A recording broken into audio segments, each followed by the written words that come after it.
नमस्कार। राष्ट्रपोष से मैं पवन केशवानी आप सभी को 77वें स्वतंत्रता दिवस की 76वीं वर्षगांठ की ढेर सारी बधाई, शुभकामनाएं।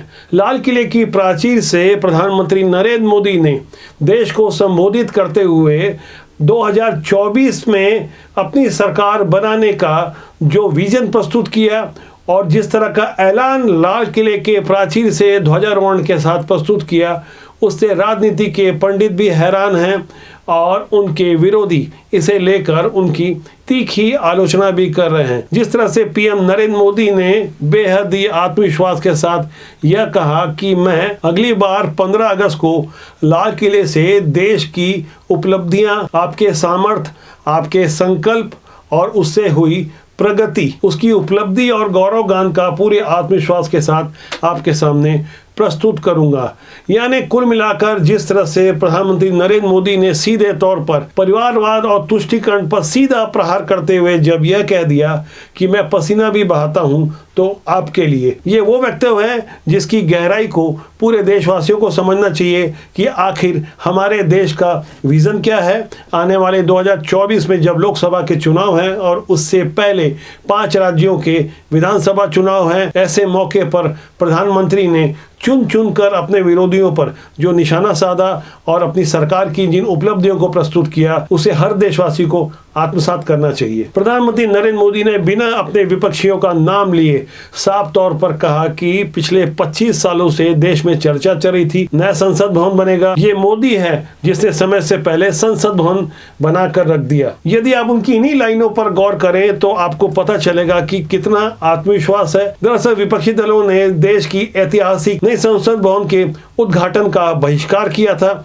ऐसे मौके पर लाल किले की प्राचीर से पीएम नरेंद्र मोदी ने चुन कर किस तरह से निशाने लगाए, उस पर भी यदि हम गौर करें तो पीएम नरेंद्र मोदी ने लाल किले की प्राचीर से कहा, नया भारत है, आत्मविश्वास से भरा हुआ भारत है, ये संकल्पों को चरितार्थ करने के लिए जी जान से जुटा हुआ भारत है। इसलिए ये भारत न रुकता है, न थकता है, न हारता है और न ही ये भारत हारता है। आज भारत पुरानी सोच, पुराने ढर्रे को छोड़ करके लक्ष्यों को तय करके लक्ष्यों को प्राप्त करने के लिए चल रहा है, जिसका शिलान्यास हमारी सरकार करती है। उसका उद्घाटन भी हम अपने कालखंड में ही करते हैं। इन दिनों मैं जो शिलान्यास कर रहा हूँ उसका उद्घाटन भी मेरे नसीब में है। पीएम नरेंद्र मोदी यही नहीं रुके, आज कुछ ज्यादा ही फॉर्म में नजर आ रहा है। प्रधानमंत्री ने लाल किले की प्राचीर से कहा कि मैं आप में से आता हूँ, मैं आपके बीच से निकलता हूँ, मैं आपके लिए जीता हूँ। अगर मुझे सपना भी आता है तो आपके लिए आता है, अगर मैं पसीना भी बहाता हूँ तो आपके लिए बहाता हूँ।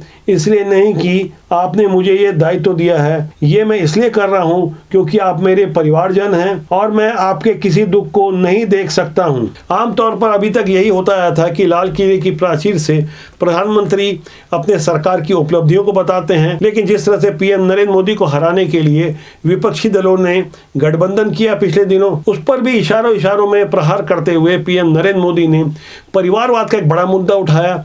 पीएम नरेंद्र मोदी ने कहा कि आज परिवारवाद और तुष्टीकरण ने हमारे देश को बर्बाद कर दिया है। किसी राजनीतिक दल का प्रभारी केवल एक ही परिवार का कैसे हो सकता है? उनके लिए उनका जीवन मंत्र है परिवार की पार्टी, परिवार द्वारा और परिवार के लिए। यही एक ऐसा वाक्य है जो उनके विपक्षियों को आज तीर जैसा चुभ गया। दरअसल पीएम नरेंद्र मोदी जब कह रहे थे कि परिवार की पार्टी, परिवार के द्वारा, परिवार के लिए, तो मुझे अमेरिका के पूर्व राष्ट्रपति अब्राहम लिंकन की वो लाइनें याद आ गई जो उन्होंने लोकतंत्र की परिभाषा के रूप में प्रस्तुत की थी, जनता का, जनता के लिए, जनता के द्वारा। कुछ उसी तर्ज पर पीएम नरेंद्र मोदी ने परिवारवाद पर आज हमला करते हुए ये बड़ी बात कह दी, परिवार की पार्टी, परिवार के द्वारा, परिवार के लिए। अब मैं आपको प्रधानमंत्री द्वारा लाल किले की प्राचीर से दिए गए भाषण की उन अगली लाइनों के बारे में बताने जा रहा हूं जो सीधे तौर पर अगले साल होने वाले विधानसभा चुनाव के लिए थी। जनता का उन्होंने किस तरह से आशीर्वाद मांगा, उनके एक एक शब्दों को आप गौर करें। मौका था ध्वजारोहण का, लेकिन पीएम नरेंद्र मोदी कोई मौका यहाँ छोड़ना नहीं चाहते थे। मैं लाल किले से आपकी मदद मांगने आया हूँ, आपका आशीर्वाद मांगने आया हूँ। 2019 में परफॉर्मेंस के आधार पर आप सब ने हमें फिर से आशीर्वाद दिया, परिवर्तन का वादा मुझे ले आया है और आने वाले 5 साल अभूतपूर्व विकास के हैं। 2047 2040 के सपने को साकार करने के सबसे बड़े स्वर्णिम पल आने वाले 5 साल हैं। अगली बार 15 अगस्त को इसी लाल किले से मैं आपको देश की उपलब्धियां, आपके सामर्थ्य, आपके संकल्प, उसमें हुई प्रगति, उसकी सफलता, गौरव गान को पूरे आत्मविश्वास से आपके सामने प्रस्तुत करूंगा। यही वो पंक्तियां थी जिसके बाद छिपाने लायक कुछ नहीं है कि पीएम नरेंद्र मोदी ने अगले साल होने वाले लोकसभा चुनाव के लिए क्या कुछ गहरी बातें खुलकर लाल किले की प्राचीर से कह दी। इतना ही नहीं, इस दौरान उन्होंने 3 बुराइयां भी गिना दी जिसे लेकर विपक्षी परेशान है। लाल किले की प्राचीर से पीएम नरेंद्र मोदी ने कहा, अगर सपनों को सिद्ध करना है और संकल्प को पार करना है तो हमें 3 बुराइयों से लड़ना होगा। और उन्होंने जो 3 बुराइयां बताई है उसमें उन्होंने बताया कि पहली लड़ाई भ्रष्टाचार के खिलाफ है, दूसरी लड़ाई परिवारवाद के खिलाफ है और तीसरी लड़ाई तुष्टीकरण के खिलाफ है। इन तीनों बुराइयों को बताते बताते उन्होंने जिस तरह से इशारों ही इशारों में जो गहरी बातें कही, उनके विरोधियों की ये बातें तीर जैसी चुभ गई। जाहिर तौर पर जब तुष्टीकरण की बात होती है तो वो किसी वर्ग विशेष का नाम नहीं लेते, लेकिन पूरा देश जानता है जब मोदी या उनकी पार्टी तुष्टीकरण का नाम लेती है तो कांग्रेस और दूसरे विपक्षी दल चुपके हो जाते हैं। जब पीएम नरेंद्र मोदी परिवारवाद की बात करते हैं तो इशारा किसकी तरफ होता है, जब वो भ्रष्टाचार की बात करते हैं तो उसके साथ ये लाइन जोड़ना नहीं भूलते कि हमारी सरकार के ऊपर कोई तोहमत नहीं लगी, जबकि पहले की सरकारों के ऊपर ढेर सारे घोटालों के आरोप लगते थे। 2024 के पहले जिस तरह का माहौल अभी फिलहाल नजर आ रहा है, इसका सीधा सीधा फायदा इस साल के अंत में होने वाले विधानसभा चुनाव में भी नरेंद्र मोदी और उनकी पार्टी को मिल सकता है। लेकिन यहाँ एक बड़ा प्रश्न खड़ा होता है कि लाल किले की प्राचीर से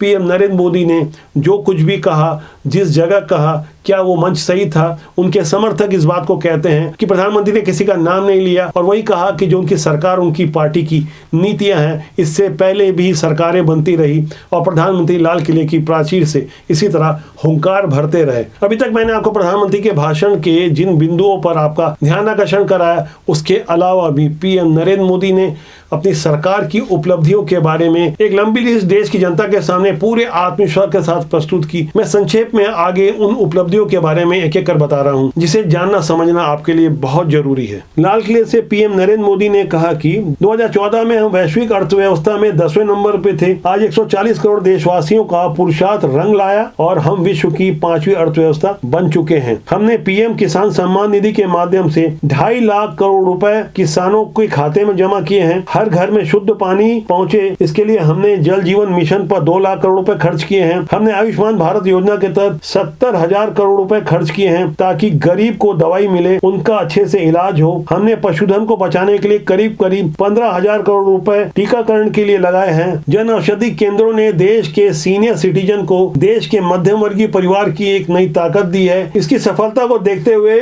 अब देश में 10,000 औषधि केंद्र से बढ़ाकर 25,000 जन औषधि केंद्र बनाने का लक्ष्य रखा गया है। इन उपलब्धियों के साथ उन्होंने अपने विपक्षियों द्वारा उठाए जा रहे मणिपुर हिंसा और महंगाई जैसे विषयों पर भी खुलकर बात की। महिला सशक्तिकरण, आतंकवाद जैसे तमाम वो विषय थे जिस पर विपक्ष हमलावर रहता था। उन्होंने रेलों के आधुनिकीकरण से लेकर तमाम वो ऐसी बातें कही जिसे विपक्ष के साथ पूरे देश की जनता को जानना समझना चाहिए। मणिपुर हिंसा के बारे में उन्होंने लाल किले की प्राचीर से कहा कि लेकिन विशेषकर मणिपुर